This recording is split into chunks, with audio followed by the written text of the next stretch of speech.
Hello, everybody. All right, so we are starting on the muslin. I started by drawing it out on the mannequin and tracing it off on this muslin right here.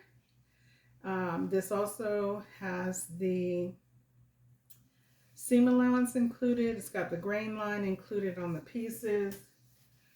And I used my iron to flatten this side piece, the side front out, and my pieces then look like this. So I've got the front bodice here, I've got the side front here with no dart, I've got the side back, and then the back. So what I'm going to do right now is go ahead and seam them together, and then I'll take them to my ironing station inside and press the seams open.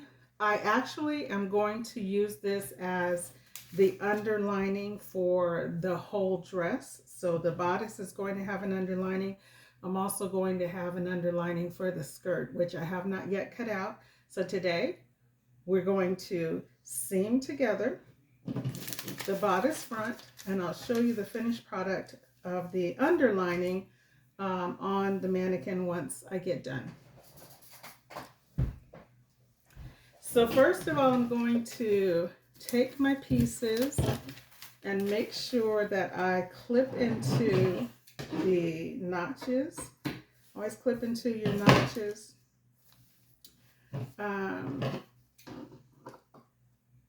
Always clip into your notches here, because that's how you're going to match up your pieces. So your notches are very important when it comes to matching up your pieces to make sure that they fit well.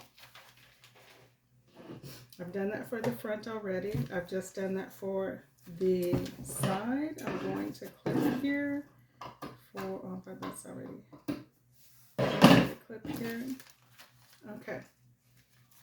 You know what's interesting? What is very interesting in this whole process is that you have options, right? You have options.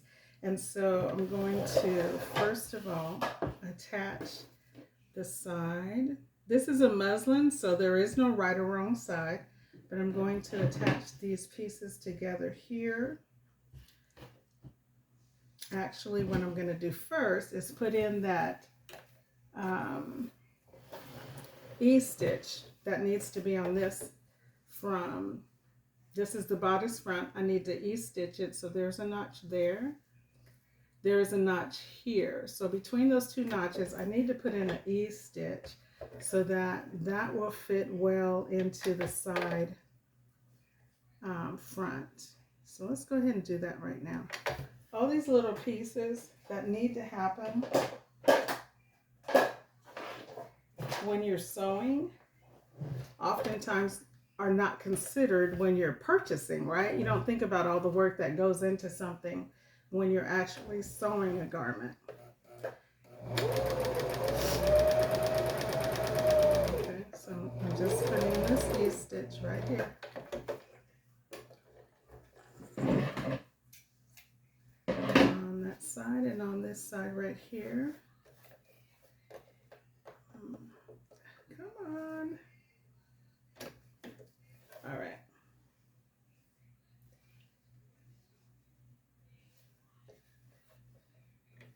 Oops. You know, our pastor told us several years ago, as he had been seeking the Lord, and the Lord was sharing some things with him about the congregation. And one thing he said to the congregation that he has said periodically over the past 2 or 3 years is, take it out your mind, put it on the paper, and build it with your hands. And I have been dreaming of a bridal line of my own for years, and I mean a lot of years. And so when he began to teach us along those lines to take it out your mind, put it on the paper, and build it with your hands, the bridal line kept coming up in my mind and in my heart. And so as I began to take it out of my mind and put it on the paper and build it with my hands, I started getting more nervous about doing something like that because, it's such a huge undertaking. It is such a huge undertaking. It's such a wide field. There are so many other people who are, involved in formal wear, what have you, and that type of thing. And so oftentimes I would shrink back a little bit from um, moving forward. But I tell you, I have been so encouraged. And I believe it was the Lord, but I've been so encouraged with this finale of the blue dress and how so many people have responded to it by um, liking, not necessarily subscribing, but liking. And I tell you, when I saw the amount of likes the other day, I was amazed. I said, this has to be the work of God, because I certainly don't have the charisma to influence 1,000 people to like a little blue dress, And so I thank you, those of you who so graciously put a like on the YouTube for that blue dress. I honestly, I thank you from the bottom of my heart. It still baffles my mind, to tell you the truth, but it is what it is. And so, but that has helped me and encouraged me to keep on moving forward. And so I thank you for that. Your encouragement is very much appreciated. All right, so what we're going to do here, we're just going to match our front to the side front, and I move a little bit. I'll tell you a little secret. I move a little bit slow because I hurt my hand. Matter of fact, I thought I broke my finger. The doctor said it wasn't broken, but boy, oh boy, oh boy, a deep tissue wound sure does take a long time to heal. And so I'm still on the healing process with this deep tissue wound. And sometimes my finger uh, goes a little wonky. This one right here, it goes, it just kind of goes whichever way it wants. I wouldn't want to point it to anybody, but this section right here is where the deep tissue wound happened. And so sometimes I feel like I'm going as slow as a turtle when it comes to putting things together. But eventually we'll get it done. So if I am moving slow according to your standards, let that be an understanding as to what's going on with my fingers and my flexibility. But we're still going to keep going forward. All right. So let's go ahead and, yes, get this pointed in here.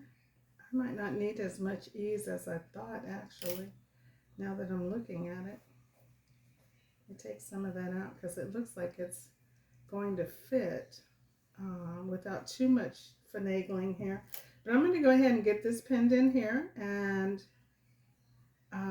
add the back together, give it a good press, and post it on the, I didn't need as much ease as I thought, and post it on the mannequin so you can see it.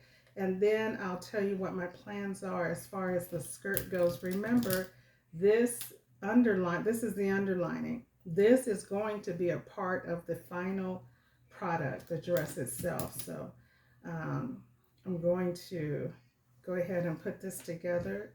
See, as it is right here, that's just part of it, and it fit really well. I don't really need, thank goodness for the ease stitching, but I don't think I'm really going to need that much of it to get it to fit in there correctly. So we'll just keep working on this, and tell me how you guys are doing. I know there's a lot going on in the world. It's interesting how the internet has provided secret admirers, right? So people who are doing YouTube, we don't always know the faces or the actual names of the people that are responding or commenting, making suggestions, all of those things, unless they send you something in the mail, right? And so I just find it kind of interesting how all of this actually works, especially for baby boomers. Us old fogies, you know, and so it's interesting to me to watch it all unfold.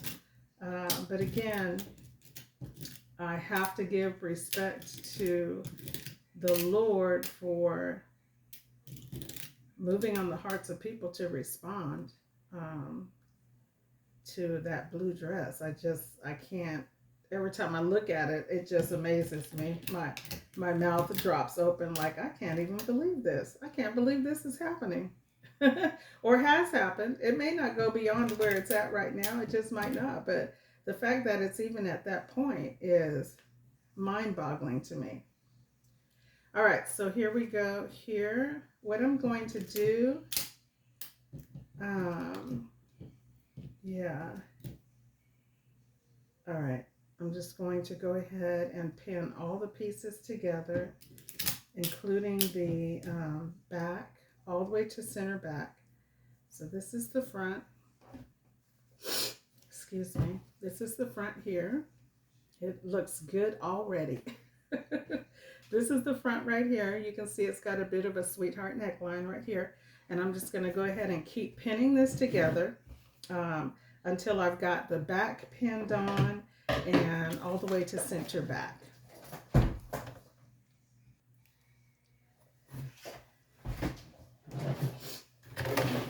Okay, so we've got all of our pieces pinned in. I'm just going to do a run here. I'm using 5/8 of an inch seam allowance. Actually, I'm using 1/2 inch seam allowance. That's what my pattern was drawn out for, 1/2 inch seam allowance.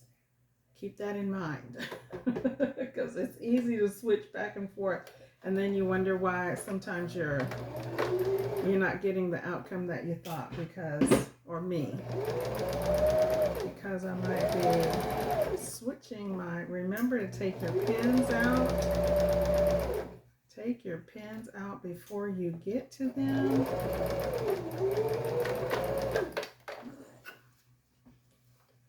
That's one down and a few more to go. Okay, 1/2 inch seam allowance. I am going to use boning in this dress and also potentially, I haven't decided yet if I'm going to put in a bra cup, which would give the dress a lot more structure.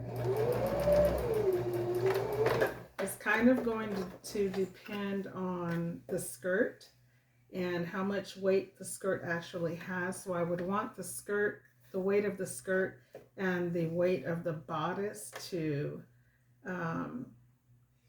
be able to support each other. So that's a decision I have to make as I'm deciding what type of skirt to use. I'm not sure. I don't know which one. I have choices. I have options. So while I'm choosing and making a decision with my options, I will decide what I need to do about the skirt. Okay. Take the pins out. Get in the habit of taking your pins out as you approach them. Be sure to follow the curvature of the princess seam while you are sewing.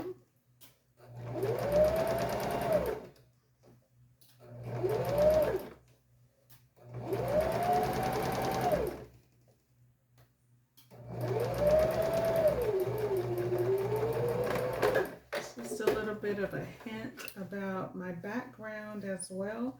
I found out from my father just recently, actually, maybe in the last year and a half,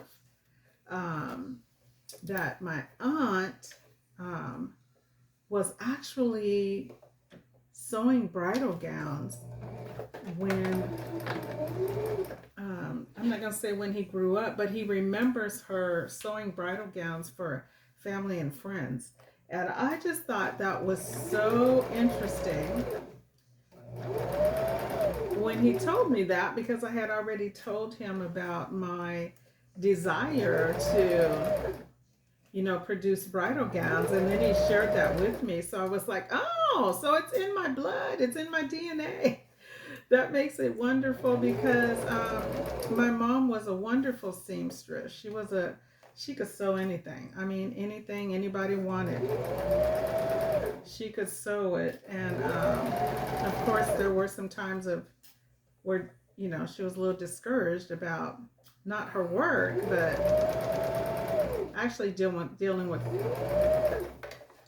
with clients. So that kind of turned her off from sewing for other people. But for me, it was just wonderful to know, because I grew up watching my mother sew and being just enamored by the whole process of, connecting dots and making things happen. And then to find out that my sister, my aunt on my father's side, also was a seamstress. So, hey, I'm in the flow. I'm in good company. I'm in good company. So I'm taking it out of my mind, putting it on the paper, and building it with my hands. All right, we got one more seam to go. And I want to encourage you to do the same thing. Don't allow circumstances and challenges to, hinder you from going after your dreams as well. All right, we've got one more seam, and then I'm going to go and iron them out. How many of you know what ironing your seams actually does, and why it's so important, and why it helps your garments to not only wear well, but also to look well? So one of the reasons why it's important to why it is important to press your seams is because it helps the thread to relax. It helps the thread to relax, and it also gives you a better finished product. So I'm going to go ahead and do that, and then I will show you the bodice on the mannequin. All right.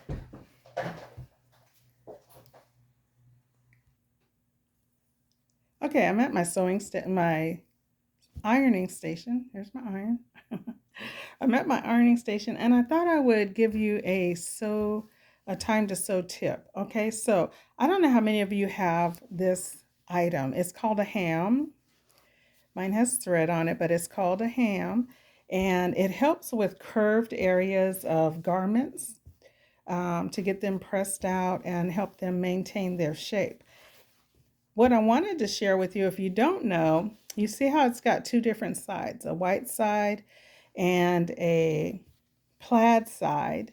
And you can make these at home as well. You don't have to necessarily buy one, but I wanted to share the difference between the two sides, because I always wondered, why is one side white and one side plaid? Well, I found out that the plaid side is for woolen fabrics, and the white side is for cottons and woven fabrics, not necessarily woolen fabrics.